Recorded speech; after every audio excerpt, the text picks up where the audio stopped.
listen, I don't know if there's a single human being who can watch this episode and not just end up in like a puddle of tears at the end. I cried like a baby during this episode. It is just wow. Like just stunning. Yeah, the whole bit near the end, like the actual process of Bill doing all this, making a good last day for Frank and stuff, and then and like to clarify, like, yeah, they take their lives, but it's a very peaceful thing. You know, they're doing it as a way of, you know, Frank knows that he's going to die. I loved the bit where Bill's just like, "Oh, we'll find a doctor," and he's like, "They didn't have a cure for this before the pandemic. Like, that's not gonna work." Yeah. And you know, just that inevitability, right? That acceptance, and the way that their love manifests through that is just it's a great sequence. Yeah, it's beautiful. So I will say that initially when I saw this episode, I was not happy with the change that they made to have Bill also commit suicide along with Frank. And I think a lot of that came from just a place of just defensiveness. You know, I love the game, so I want to see Bill adapted in the game, and to not see him interact with Ellie and Joel was pretty disappointing, I won't lie. But then if you actually think about it, like, Bill's section is largely, like in our episode, David, where we talked about part 1, like, we kind of like skipped over it because it does sort of, it feels like padding. And it's not. I truly love that section, but like, it kind of makes sense that they would cut it out and how they did it. And also I kind of loved it because it's just definitive proof that Bill is gay, and people can just shut up about Jesus. it now. Like, it's like, God, please. Yeah, finally. Honestly, I don't think it was ambiguous in the game. It just wasn't like all that. They didn't present it in a very, like, an extremely straightforward and obvious way. A character I don't think there's any say- denying it, but like, yeah. I mean, Yeah. I agree, but also I know people who didn't know. Like, they're like, oh, really? That's what that Right. means? Like, If you're not paying attention, you know. That's true. Anyway, the porn mag feels like it's the, if you Some didn't read people- all the yeah. notes, like, yeah. Yeah. anyway, look, I want to agree with Danielle. So I had the same experience first time around. So first of all, as I said, deeply emotionally invested in this, felt every second of it, cried my eyes out. And as I was reflecting on it, I was saying to a friend of mine after watching it that the biggest change this makes, and I think it's necessary because of the changes they've made to Joel.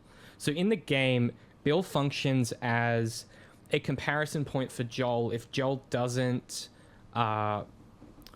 reopen himself up to the possibility of an emotional connection. Bill is like the end point for Joel in a certain sense in the game, right? He is like the gruff isolationist taken to its complete extreme, to the point where he's like, I don't want any human contact. My best friend, I've shunted off to the other side of the city, or my town, or whatever it is. All I want to do is blow shit up, kill zombies, and live by myself. He's sort of the extremity of Joel, if Joel should continue, and the tension between them and Ellie and the triad that forms becomes really informative for how you view Joel moving forward. Where you suddenly go, oh, he could be way worse than he is. Like, maybe he isn't completely gone. Maybe he isn't completely over the line and irredeemable. And you get that same maneuver here with Joel and Tess being friends with Frank and Bill to an extent. But I think you lose some of the sharpness of those comparisons and those as foils, which I think is a shame, but also is unnecessary because Joel is slightly different here already. Like, we like him a bit more. He's less of a all the words that we've said about him in the game already, but he's just less of a piece of shit, and so we don't need a reminder that, like, hey, maybe he is redeemable, because we can already see that he has that capacity. So I understand the change, but I love what they did with it. I do think that you lose something in translation there, but I mean that's the trade-off of any adaptation, right? You got to pick and choose and make decisions that are going to have good and negative consequences. Yeah. Connor, where was your head at with this episode? On a scale of 1 to 10, if 10 is like crying like a child, like, where are we talking? What's your vibe on it? I mean, it was a great I loved it. It was such a like. It's really good to see this like thing of like, yeah, no, good. I like to, I like to watch Game Men on television. That's nice. It's good. The little things are nice, but no, genuinely, it was also really good to see like. I'm a big fan of in like an apocalypse media, just seeing how different people react and what different people do. I really like that they just have. First off, the sequence beforehand when everyone leaves and Bill's just like, "The town's mine," and just goes So and, happy.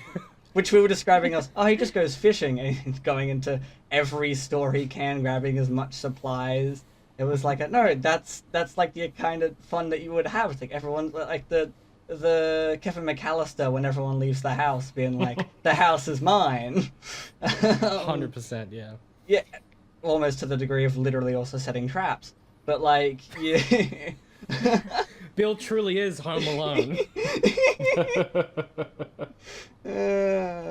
But like, but yeah, it was a really good episode, and seeing these two characters just have like finding each other in this apocalypse and just living in a town and making the town, like when Frank's like, oh, I want to like fix up some of the shops, and Bill's like, don't do the stupid shops. Like, I'm not doing the stupid shops. Like you have this great little interactions, but also like they are making a space for themselves. They are putting their time to like they can't like go out and do anything, so they're making the space they're in the best they can, and it was really good. And obviously by the end you're sitting there like, it was very sad and a bit tragic, but obviously is the thing like, no, that's good. Like, they don't have to see the rest of the horrors anymore. They can just sit there with each other and be at peace to some degree. And it was lovely. It was a really lovely episode. And that letter that Ellie read at the very end was the one that really affected me the most. Although that was, I still think of the thing of like, and like, it would have to be Joel who found this, because everyone would have died to my traps. You're like, what a little shit. Yeah, And I went... You're gonna love it. It was really good, and it was also really nice to be like, okay, well, this also kind of wraps up the whole thing of trying to get a car. Here's a car. Here's a car, here's a bunch of resources, and it was... I think it's the best episode. Yeah, a lot of people feel that really way. interesting. Yeah. Because obviously, there's some really good episodes in there, especially around like Joel and Ellie. But like as a whole, like you could show this episode just individually to someone else and be like, good. Enjoy like just like what was it, like 40 minutes to an hour of just. You could watch this separately, which is an interesting thing to do in like a serialized series, is to have like an explicit, very episodic episode, kind of. Even though it does, like, beginning tie into and end tie into. It was just really good to see, like, a different perspective in the world we're in. And then also get those little bits of, like, a Tess and Joel meeting up there and hanging out. And also, like, the different timestamps of, like, seeing them as they are living in this environment over the course of years. Yeah, no, I thought it was a great episode. Yeah, it's something you don't really get a lot of. Well, I just you necessarily can't have it in the game, but like we said before about processes, you get to see the process of how do you go from a normal town to Bill's town, which in the game it's a level, so you don't really think about it. You're just like, oh, whatever, like it's just a video game level, and he's a crazy guy who's an isolationist. But here you get the process and the procedures involved in that coming to fruition. And yeah, it's very short, and we kind of move on pretty quickly from it in sort of the narrative sense.